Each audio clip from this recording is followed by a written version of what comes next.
Supreme court ने फैसला 2 के मुकाबले में 3 की अक्सरियत से दिया। जस्टिस जमाल मंदोखेल और जस्टिस मंसूर अली शाह ने इख्तलाफी नोट तहरीर किए। सुप्रीम कोर्ट से आने वाले इस बड़े फैसले के बाद चेयरमैन पाकिस्तान तहरीक इंसाफ इमरान खान साहब ने भी बड़ा फैसला लिया। इमरान खान साहब ने फौरी तौर पर जेल भरो तहरीक खत्म करने और इंतखाबी मुहिम शुरू करने का ऐलान कर दिया। देखिए, अदारों पे हमला करना मैं समझता हूँ एक बहुत गलत बात है। अगर आपका ये इंस्टीट्यूशन कमज़ोर होगा तो आपकी स्टेट कमज़ोर होगी। तो और मैं as president supreme court bar हम लोग आइन और रूल ऑफ लॉ के साथ खड़े हैं और अपनी अदलिया के साथ खड़े हैं कि आप सारी लीडरशिप को जेल की सलाखों के पीछे डाल दें।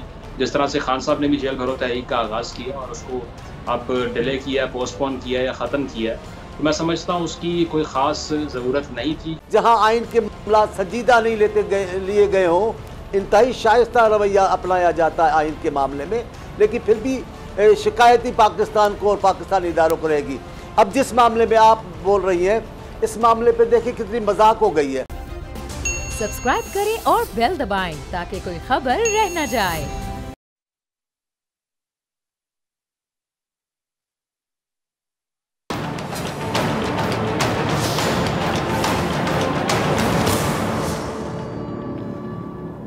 अस्सलाम वालेकुम। प्रोग्राम में खुशामदीद। पंजाब और केपी के इलेक्शन में ताखीर पर असखुद नोटिस केस में सुप्रीम कोर्ट ने दोनों सूबों में इंतखाबात 90 दिनों में कराने का हुक्म दे दिया है। Chief justice of Pakistan justice Umar Ata Bandial ने गुज़श्ता रोज महफूज किया गया जो फैसला है वो पढ़कर सुनाया, जिसके बाद सुप्रीम कोर्ट ने असखुद नोटिस का तहरीरी फैसला भी जारी कर दिया है।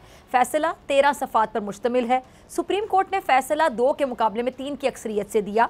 जस्टिस जमाल मंदोखेल और जस्टिस मंसूर अली शाह ने इख्तलाफी नोट तहरीर किए। सुप्रीम कोर्ट से आने वाले इस बड़े फैसले के बाद चेयरमैन पाकिस्तान तहरीक इंसाफ इमरान खान साहब ने भी बड़ा फैसला लिया। इमरान खान साहब ने फौरी तौर पर जेल भरो तहरीक खत्म करने और इंतखाबी मुहिम शुरू करने का ऐलान कर दिया है। वीडियो लिंक के जरिए कौम से खिताब ने इमरान खान ने सुप्रीम कोर्ट के फैसले का खैर मकदम कहा है और कहा है कि जी पूरी कौम की जानिब से मुबारकबाद पेश करता हूँ। आइन की पासदारी सुप्रीम कोर्ट की जिम्मेदारी थी और सुप्रीम कोर्ट ने बहादुरी से अपना किरदार निभाया है। जी, तो खान साहब ने जेल भरो तहरीक खत्म तो कर दी है, मगर दूसरी जानिब इस्लामाबाद में प्रेस कॉन्फ्रेंस करते हुए वज़ीर दाखिला राना सनाउल्लाह साहब ने कहा है कि जेल भरो तहरीक में ये लोग शौक से जेल में गए, अब अंदर जाने वाले बाहर आने के लिए मिन्नतें कर रहे हैं। उन्होंने कहा कि इमरान खान साहब ने कल साजिश के तहत लोगों को इकट्ठा किया और तय करके अदालत पर हमला भी कर दिया। अच्छा, Islamabad high court judicial complex कहते हैं नाकाबिले कबूल है और कोशिश करेंगे कि इमरान खान को अदालतों पर हमले के केस में गिरफ्तार भी करें। अभी राना साहब की ख्वाहिश है या कानूनी तकाजा, इस पर मौजूद मेहमानों से बात होगी, मगर हुकूमत के लिए लम्हा फिक्रिया ये भी है कि उन्हीं की जमात की चीफ ऑर्गेनाइजर मरियम नवाज साहिबा पूरे पाकिस्तान में जाकर मौजूद अदलिया और फाजिल जज साहिबान के खिलाफ जो हमले कर रही हैं और जिस तरह से फाजिल जज साहिबान की किरदार कुशी की जा रही है, उस पर हुकूमत क्या कर रही है। और ख़ुद राना सनाउल्लाह साहब अपनी पार्टी की नायब सदर के शाना बशाना न सिर्फ खड़े होते हैं बल्कि इस मुहिम का हिस्सा भी हैं। क्या वफाकी हुकूमत इस पर कोई नोटिस लेगी? ये हुकूमत वक्त पर एक बहुत बड़ा सवालिया निशान है। मगर इस घिनौनी साजिश सोशल मीडिया पर ये जो चलने वाली एक मुहिम है, इसके खिलाफ बोल न्यूज़ मौजूद अदलिया के साथ है और आज सक्खर की मकामी अदालत ने मरियम नवाज को इदारों की तज़हीक के इल्ज़ाम में नोटिस जारी कर दिया है। सक्खर के एडिशनल डिस्ट्रिक्ट एंड सेशन जज ने मरियम नवाज के खिलाफ इंदराज मुकदमा की दरख्वास्त पर समाअत करते हुए मरियम नवाज को 10 मार्च को तलब कर लिया है। अच्छा, पीटीआई सक्खर के ज़िला सदर ज़हीर बाबर ने मरियम नवाज पर मुकदमा दर्ज कराने की जो दरख्वास्त है वो दायर की है। इस तमाम तर सूरत हाल में बात करने के लिए मेरे साथ मौजूद हैं supreme court bar association of Pakistan के सदर आबिद जुबैरी साहब, बहुत शुक्रिया ज्वाइन करने के लिए, और बोल न्यूज़ के एंकर पर्सन और तजियाकार सैयद मुजम्मिल हुसैन शाह भी हमारे साथ मौजूद हैं। आपका भी बहुत शुक्रिया मुजम्मिल ज्वाइन करने के लिए। आप दोनों की इजाज़त से मैं सबसे पहले आबिद जुबैरी साहब की तरफ जाना चाहूँगी। अच्छा आबिद जुबैरी साहब, सुप्रीम कोर्ट फैसले पर बात यकीनी तौर पर आगे जाके मैं करती हूँ, मगर जो वज़ीर दाखिला राना सनाउल्लाह साहब हैं ये जुडिशल कॉम्प्लेक्स हमला केस में इमरान खान साहब को गिरफ्तार करने का बरमला इजहार कर रहे थे आज अपनी प्रेस कॉन्फ्रेंस में, आपने सुना भी होगा। लेकिन क्या उन्हें खुद अपनी पार्टी की जो नायब सदर हैं, जिस तरह वो हमले कर रही हैं अदालतों पर, अदलिया मुखालिफ, जजेस मुखालिफ हमलों पर, राना साहब को नजरसानी करने की जरूरत नहीं है?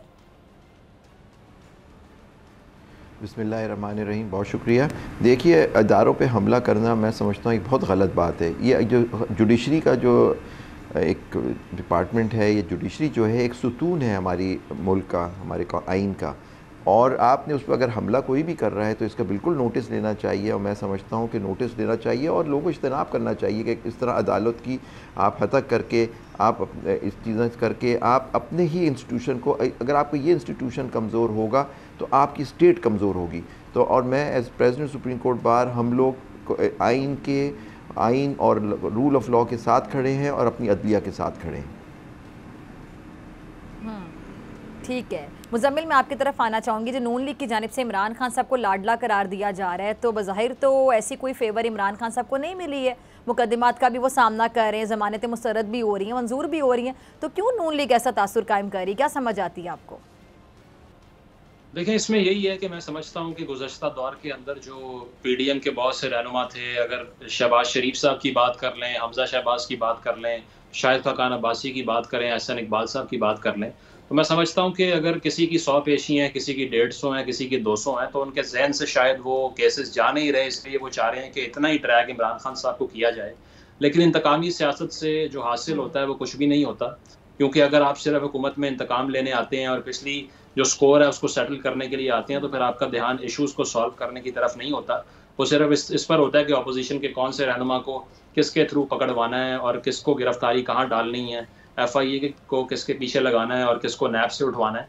तो ये चीज़ है कि मैं समझता हूँ कि एक फ्रस्ट्रेशन है जो पिछले दौर के अंदर PDM के रहनुमाओं ने जो तमाम तर जो इक़दाम हुकूमत की तरफ से किए जा रहे थे या पुराने केसेस थे उनके या नैब की पेशियाँ थीं, वो स्कोर को सेटल करना चाहते हैं। और जब वो देखते हैं कि खान साहब इस्लामाबाद आते हैं, एक रोज़ में उनको 3 बेल्स मिल जाती हैं, तो वो शायद इससे फिर जेलसी फील करते हैं कि हमारे दौर में जो है वो इतनी आसानी नहीं थी जो कि अब देखने में मिल रही है। तो इसीलिए वो स्कैंडलाइज भी करने की कोशिश करते हैं और बाकी सब भी होता है। लेकिन हल ये नहीं है कि आप सारी लीडरशिप को जेल की सलाखों के पीछे डाल दें। जिस तरह से खान साहब ने भी जेल भरो तहरीक का आगाज़ किया और उसको अब डिले किया, पोस्टपोन किया या ख़त्म किया, तो मैं समझता हूँ उसकी कोई ख़ास ज़रूरत नहीं थी, क्योंकि इस पॉइंट के ऊपर लीडरशिप को मैदान में होना चाहिए और एक इनिशिएटिव ऐसा जिससे, जिस तरह से मैं सुन रहा था जस्टिस रिटायर्ड नासिरा जावेद इकबाल साहिबा को, तो उनसे जब सवाल हुआ कि आप वलीद इकबाल साहब की जेल के लिए अप्लाई करेंगी, तो उन्होंने कहा मैं नहीं करूँगी, क्योंकि उन्होंने वॉलंटियर किया, खुद खान साहब ने गिरफ्तारी नहीं दी, तो उनको देनी चाहिए थी। अब कारकुनान ने गिरफ्तारी दे दी है, खान साहब ने नहीं दी, तो इसीलिए वो वॉलंटरी एक्ट है और उसमें मैं बेल में नहीं जाना चाहूँगी। तो यही बात है कि जेल भरो तहरीक हो या और चीज़ें हों, लेकिन जो हुकूमत ये फील करती है वो अब पिछले 3-4 सालों की जो सियासत थी उनकी, जिसमें आधा टाइम बहुत से लीडरशिप ने राना सनाउल्लाह साहब समेत जेल की सलाखों के पीछे गुजारा, तो उस स्कोर को सेटल करने की बात करते हैं वो, शायद इसीलिए ये फ्रस्ट्रेशन फील करते हैं। अदरवाइज़ तो इसका कोई जवाज़ नहीं है। उनका ध्यान मैं समझता हूँ इश्यूज़ पर होना चाहिए। मोडीज़ ने पाकिस्तान की रैंकिंग को तारीख की बदतरीन लेवल तक गिरा दिया है। इसके अलावा IMF के जो मुज़ाकरात हैं वो डिले पर डिले होते जा रहे हैं। इसहाक डार साहब की कोई परफॉर्मेंस नहीं है, गवर्नमेंट के पास कोई प्लान है। तो इन तमाम मौज़ूआत पर गवर्नमेंट को ध्यान देना चाहिए, ना कि इस पर कि खान साहब क्या कर रहे हैं या उनके साथ क्या हो रहा है। ठीक है, ठीक है जी। ज़ुबैरी साहब, आपकी तरफ आना चाहूँगी। आपके जो गुज़श्ता रोज़ के दलाइल हैं और आज आने वाले फ़ैसले से बड़ा वाज़े हुआ है कि जी आइन की पासदारी हुई है, आइनी तकाज़ों को अहमियत दी गई है, तो आगे की सूरत हाल ज़ुबैरी साहब क्या देखते हैं? देखिए, फ़ैसला तो आ गया, लेकिन आप जानते हैं कि आज अजीब सी एक बहस छिड़ गई है कि फ़ैसला है क्या। देखिए, आप इसमें एक नई अबहम पैदा किया जा रहा है इस फ़ैसले में, वो ये है कि जी ये 4-3 का फ़ैसला है और जो चीफ जस्टिस साहब ने जो नोट लिखा है वो माइनॉरिटी नोट है, हैंस जजमेंट नहीं है। विद अटमोस्ट रिस्पेक्ट, जो लोग ये बातें कर रहे हैं बिल्कुल आइन और कानून से हट के बात कर रहे हैं। देखिए, अगर आपको याद होगा कि 23/2 को एक ऑर्डर आया, उनमें 4 जो जजेस थे, उन बेंच थी 9 जजों की, उन्होंने अपने एक नोट्स लिखे कि क्यों कुछ 2 मौज़िद जज साहिबान ने लिखा कि इस पे सुओ मोटो ये प्रोसीडिंग्स होनी ही नहीं चाहिए, और उन्होंने कहा ये दो और मौज़िद जज ने उन्होंने भी अपना नोट लिखा। लेकिन आप देखेंगे कि जो 27 तारीख का जो ऑर्डर आया, ऑर्डर ऑफ द कोर्ट, उसमें लिखा हुआ था कि बेंच ऑर्डर ये था कि बेंच विल बी रिकॉन्स्टिट्यूटेड, यानी वो 9 बेंच ख़त्म हो गई, बेंच नई बेंच आ गई, जिसमें से वो 2 मौज़िद जज साहिबान थे जिन्होंने अपना नोट लिखा था 23 तारीख का, वो भी उस बेंच, ये 5 मेंबर बेंच बन गई, उसका हिस्सा रहे। और जस्टिस मंसूर अली शाह ने तो यहाँ कहा कि वो अपनी कॉन्स्टिट्यूशनल ड्यूटी करते हुए इस बेंच का हिस्सा बन रहे हैं, तो वो उस बेंच पर रहे। 2 मौज़िद जज साहिबान, 4 मौज़िद जज साहिबान उस बेंच 9 मेंबर बेंच से अलग हो गए, तो रिकॉन्स्टिट्यूटेड बेंच बनी, उसमें केस दोबारा से असरे 9 चला। जब नया केस हुआ, आर्गूमेंट्स हुए, उसके बाद ये शॉर्ट ऑर्डर आज कोर्ट ने दिया, और उस ऑर्डर में शुरू इससे होता है कि 3-2 से ये फैसला होता है। 2 मौज़िद जज साहिब ने डिसेंट किया है, और आप देखें एंड में वो 5 के 5 जज उस ऑर्डर को साइन करते हैं, और उन लिखते हैं कि जी हमने ये नोट हम एक जज साहब मौजूद जज साहब कहते हैं कि मैं एक अपना एडिशनल नोट दे रहा हूँ, एडिशनल ऑर्डर कर रहा हूँ, एक दूसरे जज साहब लिखते हैं कि मैं एडिशनल एक नोट लिखूँगा। फिर आप देखें उसमें जो दो मौजूद डिसेंटिंग जजेस हैं उन्होंने अपना एक नोट लिखा और कहा ये पटिशन तो सू मोटो मेंटेनेबल नहीं था और वो ये डिसमिस किया जाता है। और जो बात ऑर्डर उन दो मौजूद जज साहिबान ने किया था 23 तारीख को, हम उससे एग्री करते। लेकिन मैं आपसे अर्ज़ करता हूँ कि ये वो जो दो नोट था वो इस हेयरिंग का और इस बेंच के ऑर्डर नहीं था। तो यहाँ 3-2 की मेजॉरिटी से ये फ़ैसला हुआ और जो फ़ैसला मेजॉरिटी से होता है वो बाइंडिंग होता है। और ये अगर ये स्टैंड ले रहे हैं कि वो फ़ैसला वो जो दो नोट था इस फैसले का हिस्सा हो गए और उन दो जज साहिबान ने केस सुना नहीं, उनके एक व्यू था कि ये पटिशन मेंटेनेबल नहीं है और बग़ैर सुने उस पर फ़ैसला वो नोट का इसका हिस्सा बन के वो ऑर्डर मेजॉरिटी का हो गया। विद अटमोस्ट रिस्पेक्ट ये बिल्कुल आइन और कानून और जो रूल्स हैं उसके मजाक होगा। ये बिल्कुल इस पर नहीं, जो ऑर्डर आया है वो हम सब पाबंद हैं उसके अमल करने के लिए। ऑर्डर में कोर्ट ने क्लियरली कह दिया है कि जहाँ तक खैबर पख्तूनख्वा की असम्बली का ताल्लुक है वहाँ गवर्नर के आइनी ड्यूटी थी, आइनी वो ड्यूटी थी कि वो तारीख़ देते और उसमें केयर टेकर कैबिनेट बनाते 105(3) के तहत। दूसरी सिचुएशन में जैसे पंजाब है जहाँ गवर्नर साहब ने दस्तखत नहीं किए थे डिसोल्यूशन पे तहलील पे तो 48 घंटे पे चली गई थी, तो वो गवर्नर साहब ने नहीं, वो 105(3) नहीं लगेगा। फिर आप कानून जो ख़ुद एक आइन के आर्टिकल 222 के तहत बना हुआ है इलेक्शन एक्ट, उसकी शिक नंबर सेक्शन 57(1) के तहत प्रेसिडेंट उसमें तारीख देने के पाबंद होंगे और तारीख देंगे in consultation with the election commission of Pakistan. फिर एक इशू आया कोर्ट के सामने कि जी अब वो जो प्रोसेस दिया हुआ है सेक्शन 57 इलेक्शन का पूरा प्रोसेस, वो उसका इतना टाइम ही नहीं है कि वो 9 अप्रैल तक पूरा हो जाए। तो उन्होंने कहा कि ये मुशावरत होगी सदर साहब की और इलेक्शन कमीशन ऑफ पाकिस्तान को, अगर वो तारीख रहते हुए बढ़ाना चाहें तो वो बढ़ा सकते हैं। लेकिन उन्होंने एक बात कह दी कि 90 दिन का मतलब होता है 90 दिन। आप देखिए कुछ केसों में बाज़ ये 90 दिन का पीरियड एक्सटेंड हुआ था। पहली बात आप देखें जब 88 में हुआ तो उसमें क्योंकि जुनैद साहब की गवर्नमेंट जब डिसमिस की थी उसके बाद ख़ुद लोग जो थे जो एग्रीड पार्टी थे वो देर से कोर्ट आए और जब केस फाइल हुआ वो हाजी सैफुल्ला साहब लाहौर हाई कोर्ट में हुआ, उससे पटिशन आई सुप्रीम कोर्ट में जो हाजी सैफुल्ला के केस से मशहूर है 89 सुप्रीम कोर्ट। उसके अंदर क्लियर कोर्ट ने कहा कि 90 डेज़ के पीरियड में होने चाहिए क्योंकि यहाँ देर हो गई थी कुछ नहीं और इलेक्शन पूरी कौम इलेक्शन के लिए तैयार है, हम इस पर रिट इशू नहीं करेंगे। लेकिन बाद में एक जज साहब जस्टिस नसीम हसन शाह उसी बेंच के मेंबर थे, उन्होंने कहा और रिवाइव नहीं की गई जुनैद साहब की हुकूमत की, उन्होंने कहा जी अब कौम इलेक्शन के तैयार है। बाद में उन्होंने कहा कि जो हम जब इस नतीजे पे ही कोर्ट पहुंच चुकी थी कि जुनैद साहब मरहूम की गवर्नमेंट गलत डिसमिस हुई तो हमें रिवाइव करना चाहिए था, वो भी हमारी कानून का हिस्सा है वो जजमेंट्स। तो ये सारी बातें जो हो रही हैं मेरे लिहाज से कि एक ऑर्डर आ गया है, रीजंस आ जाएंगे उस पर, आपको उस पर अमल करना है। अब प्रेसिडेंट साहब को चाहिए कि आर्टिकल 57(1) के तहत वो बुलाएं और इलेक्शन कमीशन से बैठ के मशावरत करें और उससे तारीख अगर आगे करनी है या इलेक्शन हेयरिंग का पीरियड कम करना है, वो जो भी उस पर फैसला करें वो अब इस आगे चले। सर ठीक है, हम भी आगे चलते हैं, मुझे ब्रेक का कहा जा रहा है। आप ज़ुबैर मिल दोनों मेरे साथ मौजूद हैं, आपसे मुलाकात होगी शॉर्ट ब्रेक के बाद।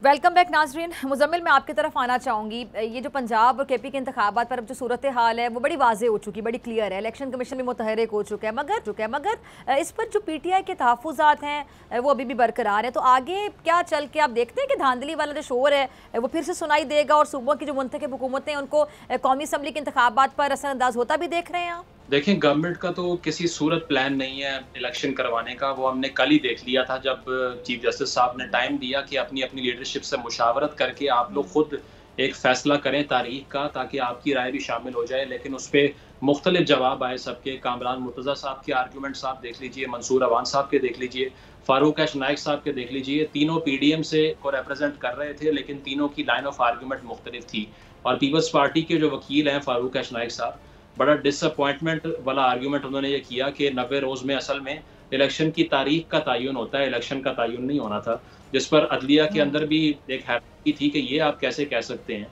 तो ये चीज़ है कि उन्होंने अपना माइंड क्लियर कर दिया है, और हो सकता है हम ये भी आगे जाकर सुने कि फ़ंड्स फराहम नहीं किए जा रहे, या फाइनेंस मिनिस्ट्री कह रही है कि हम मुआशी इमरजेंसी डिक्लेयर कर देंगे, हमारे पास पैसे नहीं है इलेक्शन करवाने के। तो इस फैसले से क्लियर हो चुका है, लेकिन एक लूप होल इस फैसले के अंदर जिसका फ़ायदा पीडीएम उठाने की कोशिश करेगी वो ये है कि barest minimum possible time exceed हो सकता है 90 रोज़ से। ये लिखा हुआ है कि इलेक्शन कमीशन के पास ही इख्तियार जाता है उससे। तो अब ये होता है कि अगर ये लिखा गया है कि 90 रोज़ से तजावुज़ हो सकता है, लेकिन ज़्यादा नहीं होना चाहिए, ये सब्जेक्टिव मामला है, ऑब्जेक्टिव नहीं है। अब इसका फ़ायदा उठा के इस प्रोसेस को तवालत दी जा सकती है। और एक और मामला जो कि हुकूमत जिस पर खेलने की कोशिश कर रही है वो है मरदमशुमारी का, जो कि जारी भी है।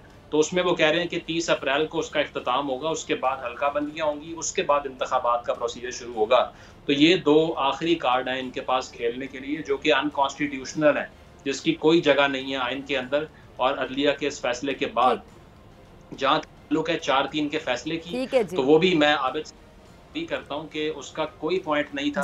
अगर आपने 5 को एंडोर्स कर लिया है तो उसके बाद आपका ये कहना नहीं बनता कि 2 जजेस जो कि बेंच का हिस्सा नहीं है उनकी राय को भी शामिल कर लें, फिर आप 9 जजेस की राय को शामिल करें और 5-4 से फैसले को जो है वो एक्सेप्ट करें। तो अपनी मर्जी के फैसले लेना चाह रहे हैं ये लोग। मैं समझता हूँ कि गवर्नमेंट ने अपनी इंटेंशन वाजे कर दी है, और जिस तरह से आमरीत के अदवार में होता रहा है कि अभी इमरजेंसी लग जाएगी, या फिर अभी मुआशी हालात ठीक नहीं है, दहशत गर्दी है, इस तरह के बहाने करके इलेक्शन को रुकवाया जाता रहा। ये पहली जमहूरी हुकूमत होगी जो कि इस तरह का जवाब इस्तेमाल करेगी, और बहुत नुकसान करेगी अगर ये इनकी तरफ नहीं जाते तो। ठीक है जी। आबिद ज़ुबैरी साहब, ये खान साहब जो कह रहे हैं कि जी मैं घर पर था और मुझ पर दहशत गर्दी का मुकदमा बना दिया है, कि तो जुडिशल कॉम्प्लेक्स वाला जो केस है आप उसमें कितनी जान देखते हैं? देखिए, मैं समझता हूँ कि जो अगर वहाँ तोड़ फोड़ हुई है जुडिशल कॉम्प्लेक्स में, तो मैं समझता हूँ बहुत गलत हुआ है।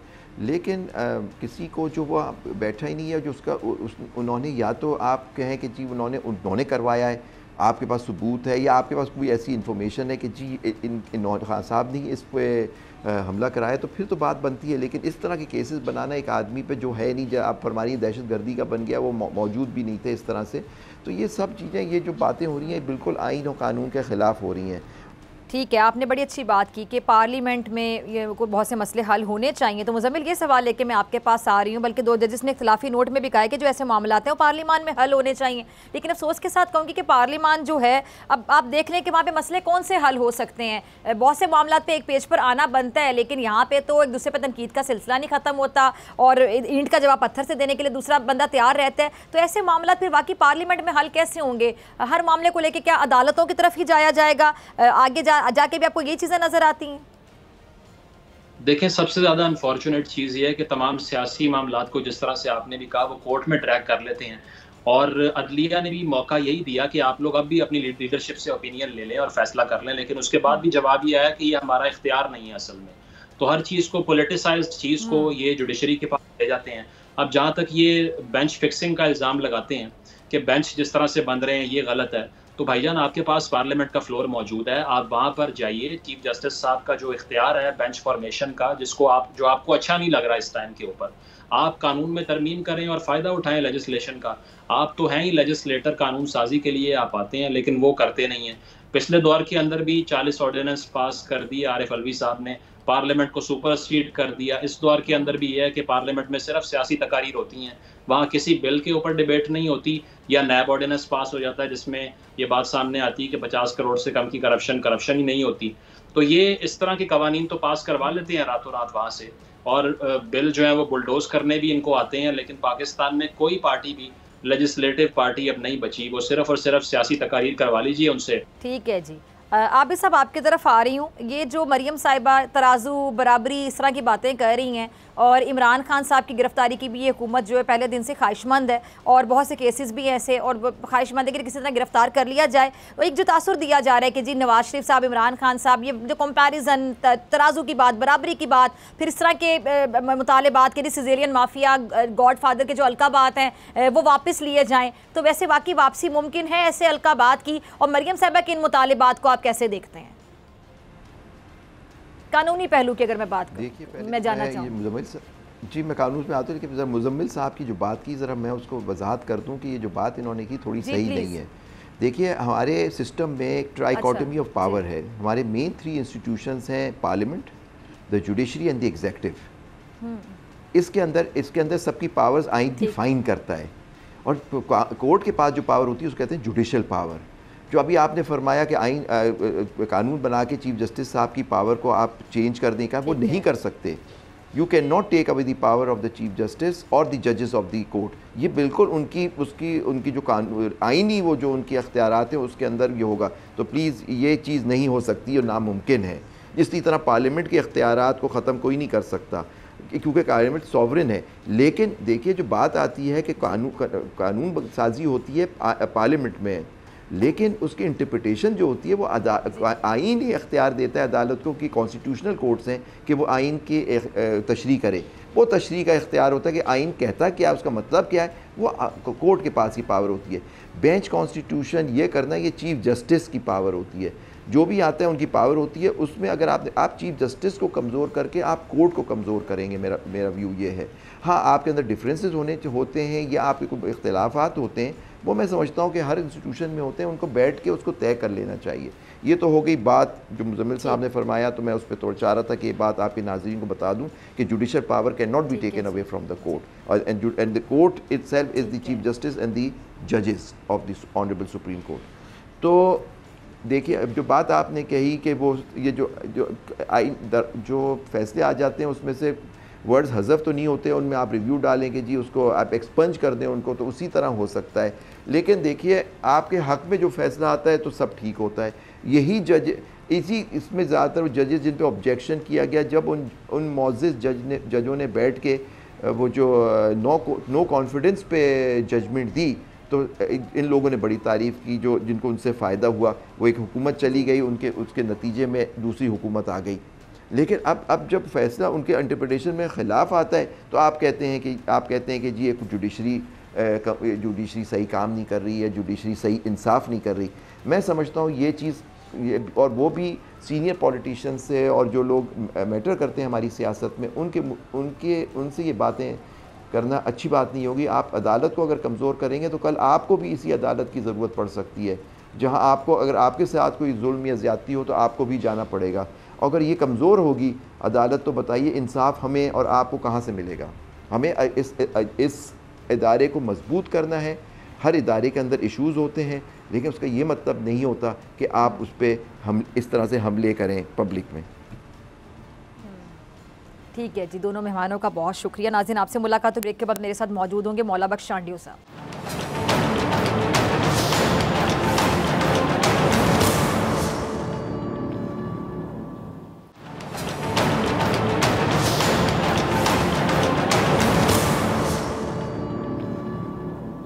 वेलकम बैक नाज़रीन। जज्बात की रूह में बह जाना सियासतदानों का पुराना काम है, लेकिन जो पार्टी वोट को इज्जत दो का नारा लगाती हो, उसकी लीडर का ये कहना कि इलेक्शन उसी सूरत होंगे जब अदलिया नवाज शरीफ के लिए सिजिलियन माफिया और गॉडफादर के अल्फाज वापस लेगी, नहायत ही अफसोसनाक बात है। इंतखाबात में ताखीर, धांधली, इंजीनियरिंग वो तमाम काम हैं जो जमहूरियत की जड़ें खोखली कर रहे हैं। अब आला अदलिया की जानिब से 90 रोज़ में पंजाब और KPK में इंतखाबात कराने का फैसला आ गया है और बाज़ हल्के इसे अपनी फतह, जबकि बाज़ इस पर उंगलियां उठा रहे हैं। ये सब ऐसे वक्त में हो रहा है जब महंगाई 31.5% की रिकॉर्ड सतह पर है, रुपया मुसलसल कदर खो रहा है, बेरोजगारी और गुर्बत बदतरीन सतह पर हैं, और तो और आलमी रेटिंग एजेंसियां भी कह रही हैं कि मुल्क में कमज़ोर गवर्नेंस और समाजी खतरा। अब ऐसे में पाकिस्तान का कर्जे वापस करना बहुत मुश्किल है, और इस बदतरीन कारकर्दगी के बावजूद ना तो सरकारी खर्चे कम किए जा रहे हैं, ना जो बीमार इदारे हैं उनका बोझ सर से उतारा जा रहा है, और ना ही बाजार 6 बजे बंद किए जा रहे हैं, ना सरकारी तनख्वाहों पेंशन में कटौती की जा रही है। हाँ, उस गरीब से वोट ज़रूर मांगा जाएगा जिसके घर में ना इफ्तारी के पैसे हैं और ना ईद पर पहनने के लिए कपड़े हैं। इस तमाम से सूरत पर बात करने के बाद मौजूद मेहमान मौजूद हैं मौला बख्श चांडियो साहब, किसी तारुफ के मोहताज नहीं। चांडियो साहब, बहुत शुक्रिया आपके कीमती वक्त के लिए। चांडियो साहब, जब आइन का मालूम था तो फिर क्यों इतने ताखीरी हरबे इस्तेमाल किए गए? ख्वामखा कौम का वक्त और पैसा बर्बाद हुआ। जिस मुल्क में आइन से बार बार खेला जाता हो, जहाँ आइन के मामला संजीदा नहीं लिए गए हों, वहाँ औरों में, सियासी पार्टियों में या मखसूस मफादात के लोगों के पास आइन के लिए संजीदगी कहाँ होगी। लेकिन बाज़ मौक़ों पर बाज़ जमायतों की तरफ से, बाज़ ज़िम्मेदार अफराद की तरफ से इंतहाई शाइस्ता रवैया अपनाया जाता है आइन के मामले में, लेकिन फिर भी शिकायती पाकिस्तान को और पाकिस्तानी इदारों को रहेगी। अब जिस मामले में आप बोल रही हैं, इस मामले पे देखिए कितनी मजाक हो गई है। सुप्रीम कोर्ट का फैसला इंतहाई मोहतरम फैसला है, उस पर इनकार करने का सवाल पैदा नहीं होता, हर हाल में उस पर अमल दरामद करना ही होता है। लेकिन उससे फैसले आने से पहले, उस कार्रवाई से पहले जिस किस्म का माहौल बपा किया गया वो कोई मजाक नहीं थी। ठीक है। अच्छा, ये जो दो जजेस हैं उन्होंने अपने इख्तिलाफी नोट में ये कहा है कि जो ऐसे मामलात हैं चांडियो साहब, वो कहते हैं जी कि ये पार्लिमान में हल होने चाहिए, लेकिन पार्लिमान अफसोस के साथ कहूँगी इस काबिल कहाँ रही है कि वहाँ पर बैठकर कोई मतलब संजीदगी के साथ मसले को हल किया जा सके। तो क्या आइंदा भी जो मामलात हैं ये अदालत में तय होते रहेंगे? एज अ सीनियर पॉलिटिशियन आप कैसे देखते हैं इस पूरे मामले को? आप बहुत दुरुस्त कह रही हैं, आप बहुत दुरुस्त कह रही हैं, पर सवाल ये है कि किस ज़माने से आप देखेगा, जायज़ा तो लेना। आप मीडिया से हैं, सहाफ़ी हैं, एक मोहतरम मुकर्रम, तज्जिया तो करें ये आगाज़ कहाँ से हो गया है, पार्लियामेंट को बेतौकीर करने का कहाँ से शुरू हुआ है। हम तो हर मामला पार्लियामेंट में लाए, हमारे ज़माने में जो मुल्कों से मुआहदे हुए वो भी पार्लियामेंट में आए।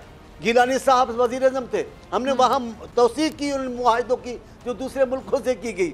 अब फिर उसके बाद भी ऐसा थोड़ा हल्का फुल्का होती रही मज़ाक़ात से, लेकिन खान साहब ने तो एक खिलौना बना दिया पार्लियामेंट को। आप खुद तस्वुर करें, अभी चले वो अलग हो गए, हम आ रहे हैं, हम जा रहे हैं, हम आ रहे हैं, हमारी मंजूर करो। क्यों मंजूर कर?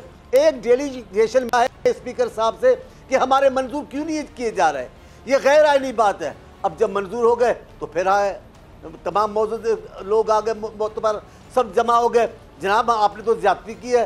भाई आप ही ने तो बोला, आप और फिर आप ही ने तो मूवमेंट चलाई कि पार्लियामेंट से बाहर निकलो। जब पार्लियामेंट से बाहर निकले, फिर इस्तीफाएं दी, फिर मंजूर करने के लिए दबाव डाला, मंजूर हो गई है, फिर कयामत है। जरा आप भी तो संजीदा हो जाएं। पार्लियामेंट की तौक़ीर का मुतालबा करने वाले लोग, पार्लियामेंट को बाख्तियार बनाना चाहते हैं, वो भी तो जरा संजीदा हो जाए।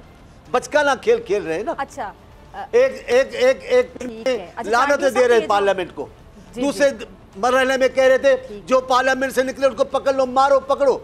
ऐसे तो नहीं होगा ना बीबी। चांडियो साहब, ये जो मरियम नवाज साहिबा नाम ले लेके फाजिल जज साहिबान के, मौजूद जज साहिबान के तनकीद का निशाना बना रही हैं, आप कैसे देखते हैं? किसी सियासतदान को ऐसे करना चाहिए? मुझे सख्त बेचैनी और परेशानी है। हम बहुत सारे मामलात में आज़ाद होते हुए भी एहतराम का पल्लू छोड़ते नहीं हैं। हमारा मुल्क इतना को मजबूत सियासी तौर पे सियासी इस्तेहकाम इस मुल्क को नहीं है, इधर निज़ाम इतना मजबूत नहीं है कि इस अंदाज से खुलकर बोला जाए इदारों पर और खुल के उनको इम्तिहान में खड़ा किया। लेकिन ये मरियम नवाज साहबा ने तो कल शुरू किया है। ये तो आपके मेरे वज़ीर आज़म, चहीते शहजादे वज़ीर आज़म, लाडले वज़ीर आज़म, उन्होंने खड़े होकर ये मामला किया। मेरे कायद को, मेरे महबूब कायद जुल्फ़िकार अली भुट्टो को कत्ल किया गया है। अदालती फैसला नाम नहाद था, वो कत्ल था, भुट्टो को मारना था, क्योंकि जस्टिस हमारे क्या नाम थे लाहौर में मुश्ताक, उसने भी ऐसे कहा। फिर वो वसीम हसन शाह, उन्होंने भी ये कहा हमने फरमाइश पे कत्ल किया है भुट्टो को। लेकिन हमने तो ऐसा दावा नहीं बोला, हमने तो लोग सुप्रीम कोर्ट में नहीं भेजे, हमने तो लाहौर हाई कोर्ट में लोग नहीं भेजे। उस ज़माने में पीपल्स पार्टी का किस किस्म का तम तराक था वो तो आप जानती हैं। लेकिन हमने ये नहीं किया, हमने फिर वो कानून का रास्ता अपनाया और कहा जनाब आला सुप्रीम चीफ जस्टिस साहब, आपके फैसले गलत हैं, हम कोर्ट में जा रहे हैं। हमने जुलूस नहीं निकाले। तो जहाँ से ये रिवायत शुरू हुई है, जरा उनका एहतसाब करें ना, कभी उनका भी नाम ले लिया करें प्रोग्राम में कि भाई बदकिस्मती से ये गंद और खराब रवाज फलां दौर में शुरू हुआ, फलां हम तो सब पे तनकीद करते हैं। चांडियो जब हमारा नाम आ रहा है मीडिया में, चांडियो साहब हम तो सब पे तनकीद करते हैं, जो ना गलत हो उसको गलत कहते हैं, जो ना सही होता है उसको अप्रिशिएट करते हैं। मैं पीपल्स पार्टी के हवाले से 12 अपने प्रोग्राम में कह चुकी हूँ कि बड़ी मैच्योर पार्टी है, बड़ी मैच्योरिटी के साथ आप लोग बहुत से मामलात में आप लोग बहुत ही मैच्योरिटी का मुजाहरा करते हैं। फिर आपके हवाले से जी मेरी फिजा जी मेरी बहन फिजा, मैं ये नहीं कह रहा कि आप मेरे लिए कर, नहीं, मैं ये कह रहा हूँ जो कर रहे हैं उनका एहतसाब करें और करेगी मीडिया। बेखौफ इदारा अब रह गए हैं, बाकी तो सब ब्लैकमेल हो रहे हैं।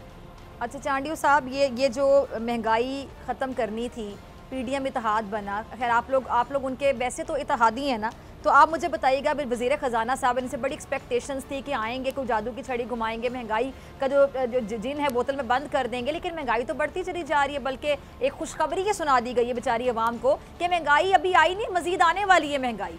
कैसे देखते हैं आप? देखिए, मैं आपको अर्ज करूँ, महंगाई हर दौर में पाकिस्तान का मसला है, लेकिन इन सालों में शिद्दत अख्तियार कर गया है। इन सालों में गरीब आदमी का जीना बहुत मुश्किल हो गया है। लेकिन इसका आगाज भी इल्ज़ामबाजी की बात नहीं है, इसका आगाज भी खान साहब के दौर में होता है। खान साहब के वुज़रा कह रहे थे, इन आज भी मौजूद हैं, कि हमारे पार्टी की तबाही और हुकूमत की तबाही हमारी महंगाई है। आप देख लें, उन्होंने किया, लेकिन इल्ज़ाम की बात नहीं है। फिर IMF के मामले में भी आगाज उन्होंने किया, मुआहदे की बिस्मिल्लाह उसने की, शराइतें सारी उन्होंने मारी। IMF के साथ जिस भी हुकूमत, हमारी हुकूमतें उनके बगैर चली नहीं है, मैं एतराफ़ कर रहा हूँ, तो लेकिन इम्तिहान भी बड़े गुजरते हैं। लेकिन इस बार ज़रा इम्तिहान ज़्यादा है। मेरे चेयरमैन ने बड़ी अच्छी तजवीज़ दी है।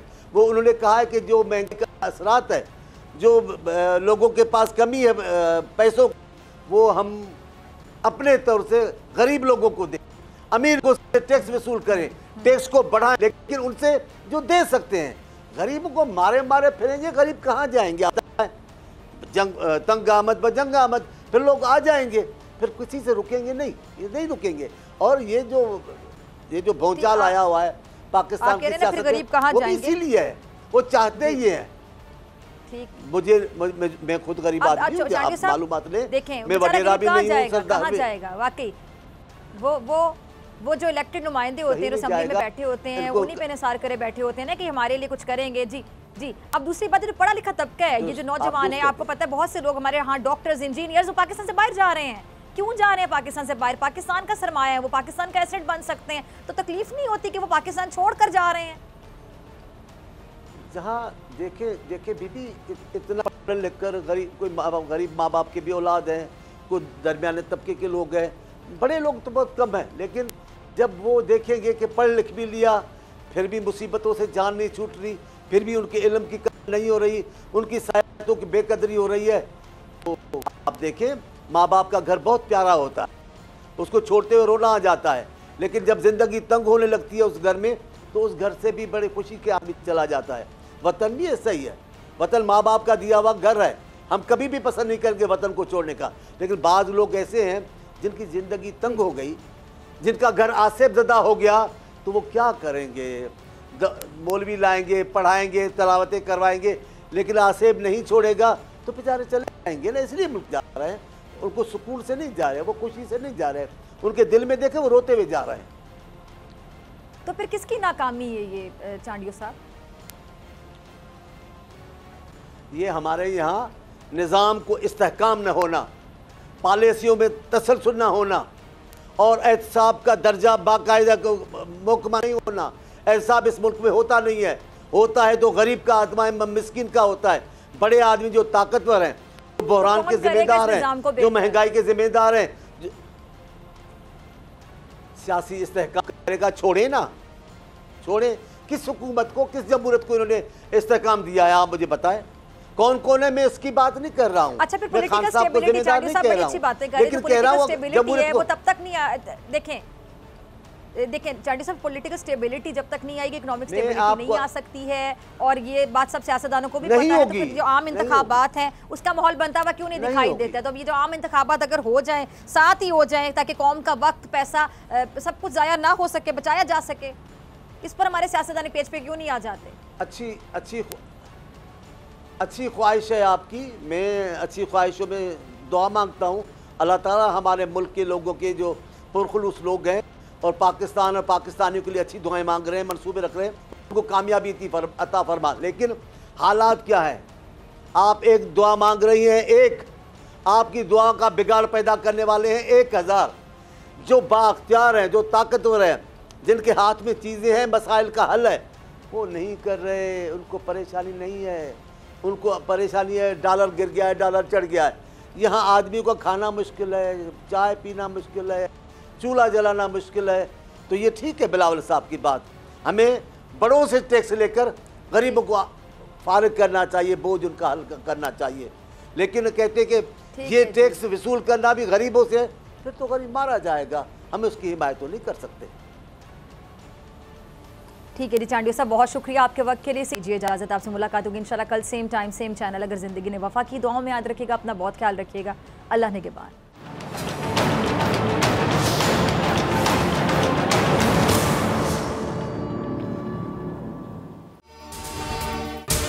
अगर आपको ये वीडियो पसंद आई तो सब्सक्राइब करें और बेल आइकन पर क्लिक करें। इम्पोर्टेड हुकूमत और उनकी हवारियों की अदलिया के खिलाफ हर्जा सराई, मरियम नवाज की अदलिया और फाजिल जज साहिबान पर शदीद तनकीद। इस घिनौनी साजिश को बेनकाब करने पर बोल को एक दफा फिर नशरियात की बंदिश का सामना करना पड़ रहा है। बोल अदलिया की इज्जत के लिए खड़ा है और खड़ा रहेगा।